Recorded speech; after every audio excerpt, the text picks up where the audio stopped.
一场意外，我和2个同学成了杀人凶手。为了脱罪，我们凭空捏造了第4个人，然后将所有线索都指向这个本不存在的幽灵凶手。一切按计划可控进行着，直到警官告诉我幽灵凶手自首了。悬疑文千万，Y意占一半。小 Y 温馨提示：调低屏幕亮度。小说分解幽灵正文要来喽！我叫李然，是个普通的大3学生，至少在2天前，我还是这么认为的。林科走了，王野狠狠灌了一口酒，眼眶通红。张浩坐在角落里，双手抱着膝盖，表情悲哀。我们3个加上林科，曾经是最好的兄弟，可现在林科的遗照就摆在桌上，旁边点着3根香烟，那是他生前最爱抽的牌子，都是那个刀哥。王野猛地站起，酒瓶打翻在地。要不是他逼林科还那该死的校园贷，林科怎么会？我按住王野的肩膀，冷静点，冷静。李然，你让我怎么冷静？王野推开我的手。你知道林科跳下去之前，刀哥还在威胁什么吗？他说要把林科的私密照发到网上，发到他家人朋友手机里。张浩突然呜咽，林科跟我说过，他真的没办法了。3万块钱，利滚利变成了15万，他做兼职赚的钱连利息都还不上。我沉默地听着，脑海里浮现出林科最后一次找我的画面。那天他问我，李然，你学犯罪心理学的，知道怎么对付这种人吗？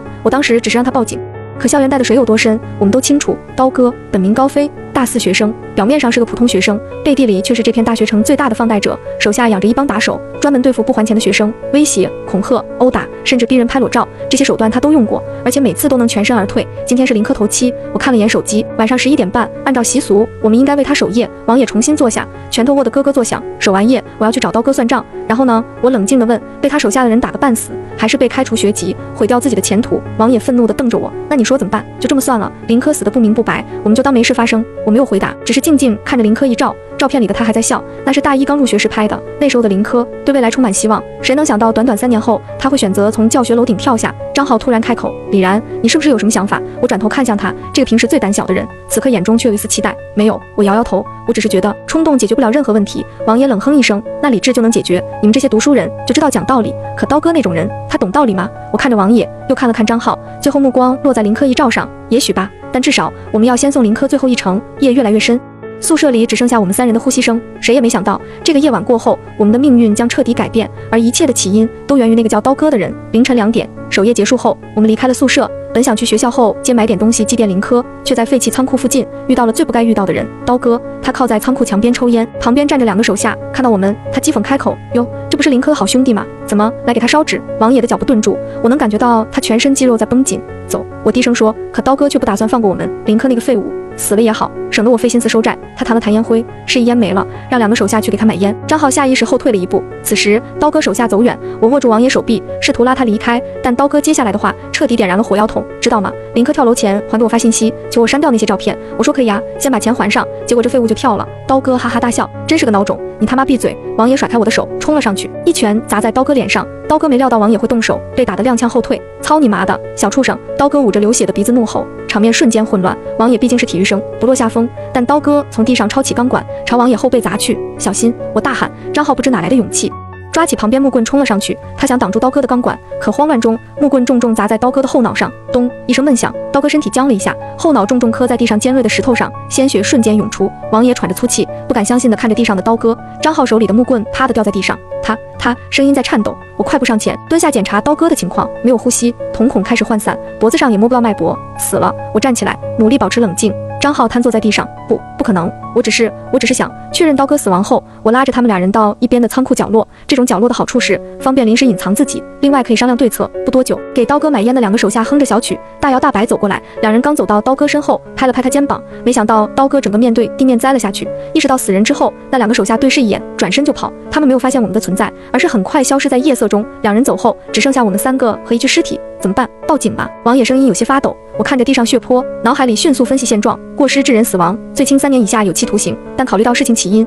以及我们和刀哥的恩怨，很可能被认定为激情杀人，甚至是蓄意谋杀，那就是10年以上无期，甚至死刑。我们3个的人生就此毁掉。李然，张浩突然抓住我的胳膊，你是学犯罪心理的，你一定有办法，对不对？王爷也看向我，求你了，我不想坐牢，我爸妈就我一个儿子。我深吸一口气，看了看周围环境，废弃仓库，没有监控，刀哥手下已经跑了，现场混乱，血迹、脚印、指纹，到处都是我们留下的痕迹。有个办法，但很冒险。我缓缓开口，什么办法？张浩像抓住救命稻草一样看着我，我看着他们2个伪造一个凶手，一个不存在的第4个人，伪造凶手，你疯了吗？我摇摇头，听我说完。刀哥的2个手下跑了，他们是目击证人，但他们应该不会立即报警。为什么？因为刀哥干的是违法勾当。我解释，他们一旦报警，自己也脱不了干系，所以最大的可能是向刀哥的上线汇报，但那需要时间。现在是凌晨2点半，我们有半个小时去思考。王野皱眉。眉，就算他们不报警，我们怎么伪造凶手？警察又不是傻子。我蹲下身，仔细观察现场。首先，这是个废弃仓库，平时很少有人来。其次，现场很混乱，说明不止我们3个人在这里。我们要做的是在这些真实的基础上添加一些证据，证明还有第4个人。张浩还在发抖，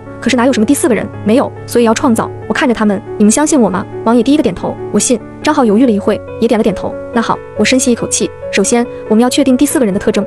性别男性，年龄25到30岁，身高1.75米左右。王野问，为什么这么具体？因为越具体越真实，模糊的谎言容易被拆穿，但细节丰富的谎言反而让人相信。我继续分析，这个人的动机是什么？为什么要杀刀哥？这个我们不用编，刀哥树敌太多，想杀他的人不计其数。张浩突然说，那他怎么进来的？怎么离开的？好问题。我看向仓库后门，后门通向小巷，小巷连接校外的城中村，那里人员复杂，没有监控。第4个人从那里来，也从那里走。王野若有所思，可是没有痕迹啊。我说，痕迹可以创造，但要合理，比如一个外来者的脚印，一些不属于我们的物品，甚至是些刻意留下的线索。你们要记住，从现在开始，我们就是目击者，不是凶手，我们只是碰巧遇到了凶案现场，所有的口供都要一致，任何细节都不能出错。张浩咽了口唾沫，万一被发现了呢？难以立刻被发现。我说的很肯定，因为警方查案依靠的是证据，只要证据链完整，指向明确，他们就会相信。而且我顿了顿，人都有思维惯性，当所有证据都指向一个方向时，很少有人会怀疑这个方向本身就是错的。王野站起来，那我们要做什么？我环视四周，第一，处理现场，保留必要的痕迹，清理多余的；第二，制造新的痕迹；第三，统一口供；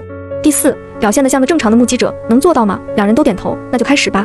记住，我们只有一次机会，一旦开始就没有回头路了。这页对我们来说是人生中最漫长的一页。我指着地面，先从脚印开始，这里有我们3个人的鞋印，还有刀哥和他2个手下的，太杂乱了。王野皱眉，我补充，所以要制造秩序。真正的凶手不会毫无目的地走动，他的路线应该是相对明确的。我找来树枝，在地上画着，从后门进来，直接走向刀哥，发生冲突，然后离开。张浩说，可我们没有多余的鞋。我指着角落里的杂物，那里有双旧鞋，应该是流浪汉留下的。王野去把鞋拿来，鞋码大约42码，正好符合我设定的身高。小心点，我找了4个可利用的塑料袋，套上双手双脚，不要留下指纹和印记。我穿上那双鞋，开始制造脚印，从后门到刀哥倒下的位置，每一步都很谨慎。王野突然说，等等，这样太刻意了吧？确实，我点头，还要加入一些随机性。我故意踩偏几步，像是在躲避什么，又在某个地方停留，仿佛在观察，这样看起来更真实。张浩在一旁看着，那其他证据呢？烟头，第4个人抽烟，什么牌子？不能是常见的。我想了想，就用外地烟，表明他不是本地人。王野从口袋掏出一包烟，我这个行吗？我看了眼，不行，太常见了。我四处寻找，终于在垃圾堆里找到几个特殊烟头，这个可以，是南方某个小品牌，本地很少见。我把烟头放在合适的位置，不能太明显，但也不能让警察找不到。还有什么？张浩问。纤维，衣服上的纤维。我从那堆杂物里找出一件破旧夹克，撕下几根纤维，小心挂在仓库门框上，高度要合适，符合1.75米的身高。就在这时，张浩手一抖，手里的木棍又掉在地上。对不起，我没事。我安慰他，但要记住，这个木棍是你防身用的，不是凶器，明白吗？张浩点点头。凶器是什么？王野问。我看着地上的石头，上面沾满了血迹，就是他。第4个人推倒刀哥，刀哥后脑撞到石头，意外死亡。可石头上会有指纹啊，石头表面粗糙，很难提取完整指纹。我解释，而且我们可以说，看到刀哥倒地后，王野上前查看过，可能碰到了石头，这样即使有指纹也说得通。时间1分1秒过去，差不多了，现在对一下口供。我看着他们2个，我们为什么会在这里？守夜后出来散心。王野答，路过这里听到动静，看到了什么？一个穿深色衣服的人。张浩接话，在和刀哥争执，然后呢？刀哥被推倒，那个人跑了，我们上前查看，发现刀哥已经……我点头，记住，我们只是目击者，惊慌害怕，但努力配合调查，这才是正常反应。王野深吸一口气，明白了。张浩还是有些紧张，万一他们问细节呢？细节要模糊。我说，因为天黑看不清脸，因为害怕记不清细节，这很正常，反而记得太清楚才可疑。我最后检查一遍现场，确保没有遗漏。好了，我说，现在我们要做最后一件事，什么？报警。我拨通110，喂，警察吗？我让声音略微颤抖。我们发现了一具尸体，在学校后街的废弃仓库，请你们快来。挂断电话后，我看着王野和张浩，记住，从现在开始，我们就是无辜的目击者。15分钟后，警笛声由远及近，2辆警车停在仓库外，几名警察快速下车，带头的是个中年警官，国字脸，眼神犀利。谁报的警？是我。我举起手，我叫李然，我们3个是一起的。警官打量着我们，你们怎么会在这里？我们，张浩开口，声音有些发抖。我们守夜后出来走走，路过这里时听到有动静。什么动静？另一个年轻警察问。争吵声。王野接话，好像在吵架。然后我们就过来看看。警官点点头。然后呢？我深吸一口气。我们看到一个人推倒了另一个人，然后他就跑了。我们上前一看，我故意停顿，死者已经没气了。这时，更多警察赶到，开始封锁现场。法医也来了。警官，你们看清那个人了吗？我们3个对视一眼，没有。我摇头，天太黑了，只看到是个男的，应该是穿着深色衣服。身高多少？大概。王野比划着1.75米左右吧，不太确定。警官在本子上记录着，还有其他特征吗？张浩想了想，他好像在抽烟，我看到烟头的火光。哦，警官眼神一凝，你确定？应该是吧？张浩有些不确定地说，我看到了一个红点。这时法医在检查尸体，死亡时间大约在1小时前，后脑遭受重击，初步判断是撞击到尖锐物体。另一组警察在勘察现场，队长，这里有烟头。一个警察用证物袋装起烟头，不是常见的牌子。警官若有所思，又转向我们，你们认识死者吗？我们点点头，认识。王野说，他叫高飞，外号刀哥，是我们学校的。哦，警官挑眉，什么关系？没什么关系，就是知道有这么个人，他名声不太好。警官意味深长地看了我一眼，是吗？就在这时，一辆黑色轿车停在警戒线外，下来一个50多岁的男人，穿着便装，但气场很强。赵队，年轻警察迎上去，您怎么来了？被称作赵队的男人走进现场，目光扫过我们3个，最后停在我身上。有意思的案子，我来看看。不知为什么，被他盯着的时候，我感到一阵寒意。这个人不简单。你是李然？赵国平走到我面前，眼神像鹰一样锐利。是的，我尽量保持平静。学什么专业的？犯罪心理学。我如实回答。他眉毛微微一挑，有意思，犯罪心理学的学生。碰巧遇到了凶案现场，他的语气很平淡，但我听出了其中深意，确实是巧合。我说，我们只是运气不好。赵国平绕着我走了一圈，像在打量猎物。你很冷静，一般人看到尸体不会这么镇定，可能是专业原因。我解释，我们上课时看过很多案例，心理承受能力强一些。他点点头，又转向王野，你呢？练体育的。王野一愣，你怎么知道？赵国平说，身材、肌肉线条，还有手上的茧，典型的运动员特征。他最后看向张浩，张浩明显紧张起来，别害怕。赵国平的语气突然温和，只是例行询问，你看起来吓坏了。我是第一次遇到这种事。张浩结结巴巴，赵国平若有所思的点头。你们3个，一个冷静，一个冲动，一个胆小，倒是个有趣的组合。这时现场勘查有了新发现，赵队，一个警察喊道，门框上有纤维，还有这些脚印，尺码多大？目测42码左右。赵国平走过去查看，然后回头看着我们，你们的鞋码是多少？我40，王野41，张浩39。赵国平点点头，看来确实有第4个人。他走回来，再仔细说说那个人的特征。我装作努力回忆的样子，真的看不清脸，但是体型不算魁梧，中等身材。动作呢？王野补充，有点急促，像是很愤怒的样子。推倒死者后，他愣了一下，然后就跑了。赵国平眯起眼睛，愣了一下。为什么这么说？因为他停顿了几秒。我解释，可能是没想到会出人命，所以才跑的。赵国平，有道理，意外杀人的典型反应。他又问了一些细节，我们按照事先准备的口供回答，模糊但不矛盾。最后一个问题，你们和死者真的没有过节？这个问题像一把刀，直插要害。王野的拳头下意识握紧，我用余光瞥了他一眼，听说过他的一些事，我坦然说道，但没有直接冲突，毕竟我们只是学生。他是，我故意停顿，混社会的。赵国平盯着我看了几秒，然后笑了，聪明的回答。他转身离开，你们可以走了，但别离开学校，随时配合调查。我们3个相视一眼，然后默默离开现场，走出很远。王野才松了口气，那个赵队不好对付。我点点头，心里很清楚，真正的博弈才开始。回到宿舍已经早上7点，阳光透过窗帘洒进来，一切看起来都很正常，除了我们3个人的脸色。我去洗个澡。王野说完就进了浴室。张浩坐在床上，双手还在颤抖，会不会被发现？不会，只要我们不露出破绽。但我心里清楚，这只是开始。与此同时，市刑警支队赵国平坐在办公室里，面前摊开案件资料。老赵，大清早就来加班。同事推门进来，有个有意思的案子。赵国平头也不抬。哦，什么案子？一个放高利贷的学生被人推倒撞死了，现场有3个目击者。同事倒了杯水，听起来很普通啊。普通。赵国平抬起头，3个大学生，凌晨2点多在废弃仓库碰巧撞见凶案，你觉得普通？同事若有所思，是有点巧，而且其中一个还是学犯罪心理学的，这就更巧了。另一边，2个人正跪在地上，面前坐着个中年男人。刀哥真的死了。男人抽着雪茄，是的，彪哥。其中一人战战兢兢地说，应该是被人推的，撞到石头上。什么人？不确定。但是什么？听仓库附近的人议论，说有人报警了，说是3个同学。另一个人补充，好像是叫李然他们。彪哥眯起眼睛，李然就是那个自杀学生的朋友。对，就是他们。彪哥冷笑一声，有意思，你们2个废物，人死了都不知道帮忙。彪哥，我们也是第一次见死人，太害怕了，又怕给自己惹上麻烦，滚。彪哥摆摆手，这件事我会处理。2人如蒙大赦，连滚带爬的离开。彪哥拿起电话拨了号码，查一下李然。对，就是那个大学生，我要知道他所有的事。学校里消息已经传开，听说了吗？刀哥死了，真的假的？千真万确，听说是在后街被人打死的，各种版本的流言满天飞，而我们3个成了许多人关注的焦点。李然同学小杰凑过来，听说你们昨晚碰到刀哥了。我装作疲惫的样子，别提了，吓死我了，到底怎么回事？警察不让多说。我摇摇头，只能说我们运气太背。小杰若有所思地点点头。下午2点，我的手机响了，是陌生号码。喂，李然同学，我是赵国平，有些问题想再问问你，方便来一趟警局吗？我心里一紧，但声音保持平静。好的，我马上过去。挂断电话，我看向王野和张浩。赵队要见我。王野皱眉，就你一个？对。张浩紧张起来，会不会是发现什么了？不知道。我站起身，你们正常上课，什么都别做。临走前，我回头看了他们一眼，记住，我们是无辜的。但我心里明白，暴风雨要来了。警局审讯室只有我和赵国平2个人，他坐在对面，桌上放着一份文件。李然，他慢条斯理地翻开文件，21岁，大3学生，成绩优异，尤其是犯罪心理相关学科，几乎每门都是 A+。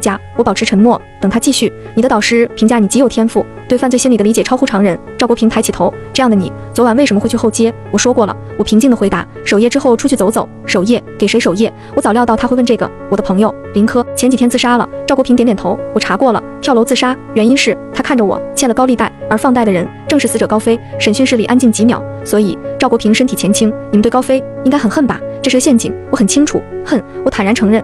但是我是学法律的，知道什么能做，什么不能做。赵国平笑了，好答案。可惜不是每个人都像你这么理智。他拿出一张照片，是王爷，你的朋友脾气很暴躁吧？他有时候是冲动了点。我说，但不会杀人哦。赵国平又拿出一张照片，是张浩。那这位呢？看起来很胆小，但往往是这种人，失控的时候最可怕。我皱起眉头，赵队，您到底想说什么？我只是觉得他收起照片，你们3个出现在现场的时机太巧了，巧合每天都在发生。我说，不是吗？赵国平盯着我，足足10秒。你知道吗？我查过现场，发现了一些有趣的东西。我的心跳略微加快，但表面保持镇定，比如那些脚印，42码，步距1.2米左右，符合175身高的男性。但是他话锋一转，太规律了，什么意思？真正慌乱的人脚步不会这么规律。他看着我，除非是有人刻意为之。我沉默2秒，然后露出困惑的表情。您是说凶手是故意留下脚印？赵国平说，有这个可能，还有那些烟头是外地烟没错，但是有些旧了，像是在口袋里装了很久，磨损过的。这就不得而知了，毕竟我不抽烟，不太了解。赵国平意味深长地笑了，也许吧，或者是有人故意放的。审讯室气氛越来越压抑，我知道他在试探，不能表现得太完美。赵队，我露出一丝不耐。